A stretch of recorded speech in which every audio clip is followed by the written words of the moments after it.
नमस्कार आप सभी को UP TET Sanskrit practice set number 9।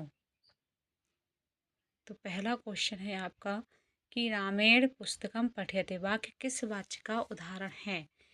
तो रामायण है यानी कि मैंने बताया था जब सिंपल वाक्य है जैसे रामः विद्यालयम गच्छति या पुस्तकम पठति तो कर्तृवाच्य, इसलिए अब इसमें तृतीया विभक्ति लगी हुई है इसलिए कर्तृवाच्य होगा नहीं।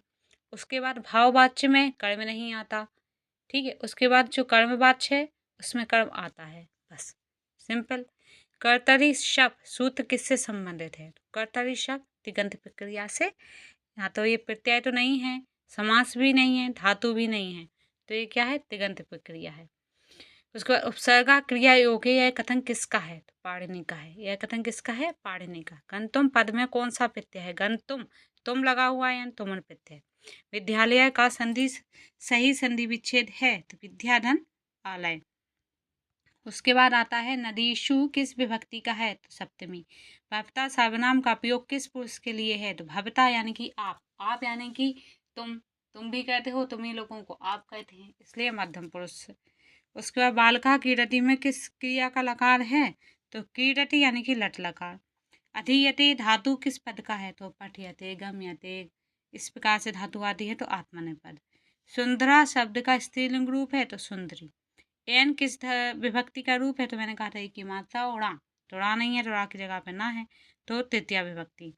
सज्जना में कौन सी संधि है, तो सज्जना में व्यंजन संधि, सतधन जन सज्जन। राजपुत्रा किस समास का उदाहरण है, तो राजपुत्र राजा का पुत्र, तत्पुरुष समास। पठित्वा में कौन सा प्रत्यय है, त्वा लगा हुआ है, अंकित्वा। लिखिष्यति किस लकार का रूप है, यानी कि लेट लकार। किमर्थम का अर्थ है क्यों। पुस्तकानी किस वचन का रूप है, तो पुस्तकानी तो बहुवचन है। उसके बाद अगच्छत किस काल का बोध कराता है, तो अगच्छत आ लगा हुआ है यानी भूतकाल। पठन कौन सा के दंत है, तो पठन ना लगा है हलंत का यानी क्षत्रि। रामस किस विभक्ति का रूप है, रामस सा लगा हुआ है आधा सा और या षष्ठी। यत तद किस प्रकार का अव्यय योग में है, तो संबंध सूचक। सा विद्यालयम गच्छति, इसमें कर्म है, तो कर्म कौन सा है, विद्यालयम। सर्वे शब्द किस सर्वनाम से बना है, तो सिंपल सी बात है सर्व से। उसके बाद आता है हरि शब्द का संबोधन है, तो हे हरे। नमः के साथ चतुर्थी सबको पता है। बहुब्रीहि समास में कौन सा प्रधान कौन होता है, अन्न पदार्थ प्रधान, यानी कोई पद नहीं कोई अन्न होता है। अश्वधावती में धावती किस गढ़ की धातु है, भवादी गढ़ की। उसके बाद गुरभे नमा में गुरभे किस विभक्ति का रूप है, चतुर्थी विभक्ति का। उसके बाद आता है गुरवे नमा का हो ही गया चतुर्थी। उसके बाद श्रुत्वा का मूल धातु श्रु।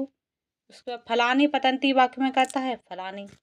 तो इस प्रकार से आपका ये 30 प्रश्न हो गए। नीचे जो उत्तरमाला दी गई है, तो आप प्रैक्टिस करते रहिए। 1 दिन 2 दिन और बचे हैं, उसके बाद आपके पेपर शुरू हो रहे हैं। जितनी ज़्यादा से ज़्यादा प्रैक्टिस कर सकें उतनी करिए। और वीडियो देखने के लिए बहुत बहुत धन्यवाद।